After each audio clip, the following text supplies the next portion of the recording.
আচ্ছা শরীফবাবু, এখানে তো আরও একটি বিষয় যদি আমি বলতে চাই, তাহলে দেখুন এই যে ছবিগুলো আমরা দেখছি, মার্কিন যুক্তরাষ্ট্রে মোদি গিয়েছেন, সেখানে গিয়ে ডোনাল্ড ট্রাম্পের সঙ্গে কথাবার্তা বলছেন, বৈঠক করছেন, এত বিশ্বাস, এত ভালো বন্ধুত্ব মার্কিন যুক্তরাষ্ট্রে ভারতের প্রতি, ডোনাল্ড ট্রাম্পের বিশেষ করে মোদির প্রতি, প্রধানমন্ত্রী মোদির প্রতি। রাশিয়াও কিন্তু ভারতের বিরুদ্ধে যাবে না, কারণ রাশিয়া ইউক্রেনের সঙ্গে যুদ্ধে ব্যস্ত। চায়নাও সরাসরি ভারতের বিরুদ্ধে আসবে না, কারণ একটা ট্রেড রিলেশন আছে যেটা চায়না নষ্ট করতে চায় না। ভারত একটা অনেক বড় ইকোনমি।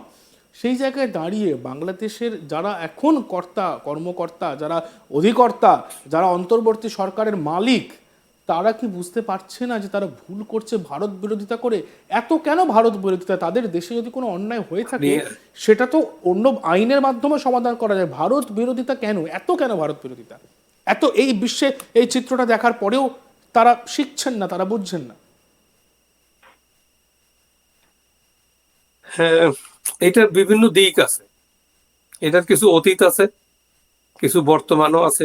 এই এই এই প্র্যাকটিসটার, এই অভ্যাসের। এখন এটাকে বিভিন্ন ভাবে বলা যায়, কিন্তু এটা একটা জাস্ট একটা স্টুপিডিটি ছাড়া আমি আর কিছুই সংজ্ঞায়িত করতে পারি না। আমি এর আগেও বলছি যে আমি এই দেশ এখন তো যুদ্ধ করে কেউ জিততে পারে না। যে যুদ্ধে জিতে যায় তারও কিন্তু যে ক্ষতি হয়, ওই ক্ষয়ক্ষতি পুরোতে গিয়ে দেখা গেল কি যে এই যে নেতানিয়াহু যুদ্ধ করতেছে, তার ভিতরে এমন হয়ে যেতে পারে এই যুদ্ধের কারণেই তার আর সে চলে গেল, ক্ষমতা থেকে আসতে পারলো না, নির্বাচনে ফেল করে গেল, আমরা এরকম দ্বিতীয় হয়ে যেতে পারে। বিশ্বযুদ্ধের পরও তো ইংল্যান্ডের যুদ্ধ পালাবদল মানুষকে দেখেছিলাম। যুদ্ধ মানুষকে কখনো ভালো রেজাল্ট দেয় না। যুদ্ধ একদম। মানুষের জীবন কেড়ে নেয়, যুদ্ধ মানুষের রক্ত নেয়, প্রপার্টি নষ্ট করে, তো আর মানুষকে সমাজকে পিছিয়ে দেয়। তো এরা এখন এদেরকে এদেরকে আসলে মানুষের কিছু সেন্স, গুড সেন্স বলে, এই গুড সেন্স গুলো প্রিভেল করে না। অনেকের করে, অনেকের করে না। আপনি দেখুন, আমি হলে কি করতাম? আমি বলতাম যে ঠিক আছে, আমি ভারতের সাথে আমার ভালোবাসা দিয়ে, আমার সুন্দর ব্যবহার দিয়ে আমি ভারতের সাথে আমি ট্যাপ করতে চাইতাম যে ভারতের কাছ থেকে আমি যত রিসোর্স আছে, আপনি টেকনোলজি থেকে শুরু করে আমি অনেক কিছু আমি নিতে পারি তার কাছ থেকে। ইভেন তার মার্কেটটা 140 কোটি লোকের মার্কেট, বাংলাদেশের 17 কোটি মার্কেট ধরার জন্য ভারতের কোম্পানিগুলো, আপনি দেখেন বড় বড় চিত্রনায়ক নায়িকা এরা বাংলায় বিজ্ঞাপন দিচ্ছে। এটা কেন? বাংলাদেশের মার্কেটটা ধরার জন্য। আর আমাদের লোকেরা জঙ্গি জেহাদি, আমাদের লোকেরা ভারতে আবার ভারতেই যাবে ট্রিটমেন্ট করতে, ভারতে যাবে বাজার ভারতের করতে, পাঠানো ভারতে চাল যাবে খেয়ে ভারতের বিরোধিতা করে। বা তারপরে বিরোধী থেকে, এটাকে আপনার স্ববিরোধিতা বলে। আপনাকে আমি একটু ছোট্ট করে বলি, এরা অনেকে বোঝে, অনেকে বোঝে না। আর বুঝলেও অনেকে নিতে চায় না, স্বীকার করতে চায় না। আপনার পৃথিবী এখন ব্রিক্স এর কারণে আমেরিকা ভয়াবহ থ্রেট ফিল করে যে ব্রিক্স কারেন্সি যদি হয়ে যায় তাহলে কিন্তু ডলারের অবস্থা শেষ। এটা একদম। সাথে সাথে এটা ক্রাশ করে চলে যাবে। একদম। সেই ব্রিক্স এর কারেন্সি হচ্ছে না কেন? ব্রিক্স হয়ে গেছে, কিন্তু এই কারেন্সি হচ্ছে না কেন? কারেন্সি হচ্ছে না, 140 কোটি লোকের নেতা যদি বলে তাহলেই হবে কারেন্সি। তাহলে কিন্তু রাশিয়া আর চায়না পারবে না ব্রিক্স কারেন্সি করে, তারা টিকতেই পারবে না যুদ্ধে। ঠিক।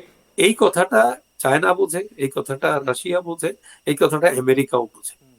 যার জন্য এখন একটা ইয়ার ভিতরে ইন্ডিয়া যে একটা অ্যাডভান্টেজাস পজিশনে আছে, এই একদম।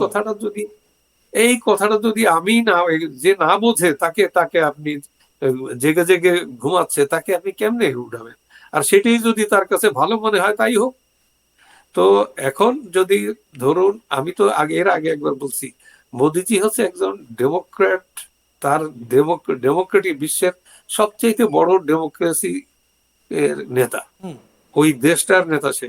তাদের কালচারই আলাদা। এই যে আমি তো দেখি যে পার্লামেন্টে বসে ওই আপনার তৃণমূলের এক নেত্রী আছে, ও যেভাবে বক্তৃতা করে আমি এগুলো দেখি।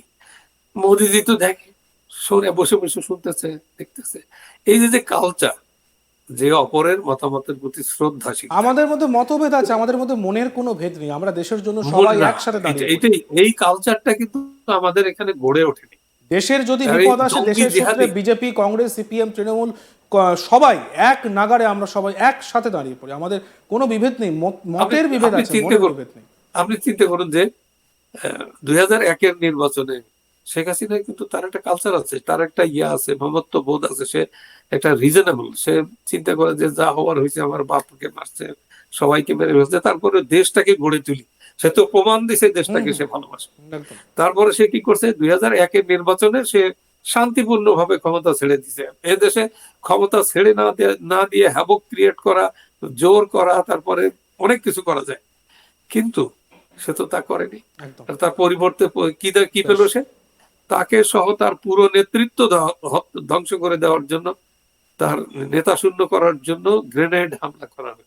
বেশ, শরীফবাবু, একটা সংক্ষিপ্ত প্রশ্ন আপনার কাছে রাখবো, শেষ প্রশ্ন রাখবো, আমি এক কথায় উত্তর নেব। যদি এই মুহূর্তে বাংলাদেশে নির্বাচন হয়, লেভেল প্লেইং ফিল্ডে যদি নির্বাচন হয়, তাহলে এই মুহূর্তে বাংলাদেশে ক্ষমতায় আসার সম্ভাবনা সব থেকে বেশি কার, কোন দলে? শেষ প্রশ্ন এবং সংক্ষিপ্ত উত্তর। সংক্ষেপে, আপনি যদি বলেন লেভেল প্লেইং ফিল্ড এবং ফ্রি, ফেয়ার, ক্রেডিবল, সবাই যার যার পয়েন্ট থেকে বক্তৃতা করবে, মিটিং মিছিল করবে, ক্যাম্পেইন করবে, কোনো বাধাবিঘ্ন থাকবে না, কোনো শঙ্কা থাকবে না, ভয় থাকবে না, নির্ভয় যদি হয়, তাহলে তাহলে আপনার ধরুন, আমার হিসাব মতো আওয়ামী লীগ এবং 14 দল মিলে ধরুন 170 থেকে 180টা সিট পাবে। আচ্ছা। তারপরেই থাকবে বিএনপি।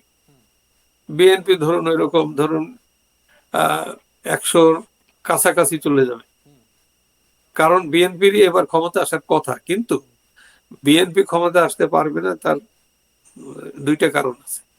একটা কারণ হচ্ছে সে কিন্তু এ পর্যন্ত সে তার কর্মী বাহিনীকে ঠিক করতে পারেনি। বেশ। আপনার চাঁদা তোলার কারণে সারা বাংলাদেশে একেবারে গ্রাম পর্যায়ে চাঁদা তুলে এমন একটা ব্যাড নেম কামাই করছে যে ওদেরকে দেখলেই পাবলিক কিন্তু, আর সে চলে গেল, ক্ষমতা থেকে আসতে পারলো না, নির্বাচনে ফেল করে গেল। আমরা দ্বিতীয় বিশ্বযুদ্ধের পরও ইংল্যান্ডের যুদ্ধ পালাবদল মানুষকে দেখেছিলাম। যুদ্ধ মানুষকে কখনো ভালো রেজাল্ট দেয় না। যুদ্ধ একদম। মানুষের জীবন কেড়ে নেয়, যুদ্ধ মানুষের রক্ত নেয়, প্রপার্টি নষ্ট করে, তো আর মানুষকে, সমাজকে পিছিয়ে দেয়। তো এরা এখন এদেরকে এদেরকে আসলে মানুষের কিছু গুড সেন্স বলে, এই গুড সেন্স গুলো প্রিভেল করে না। অনেকের করে, অনেকের করে না।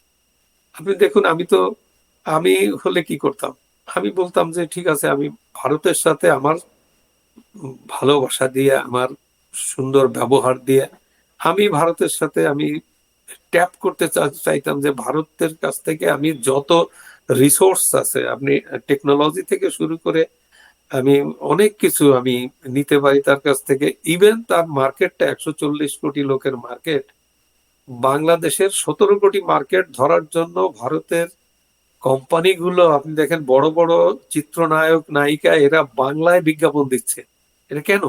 বাংলাদেশের মার্কেটটা ধরার জন্য।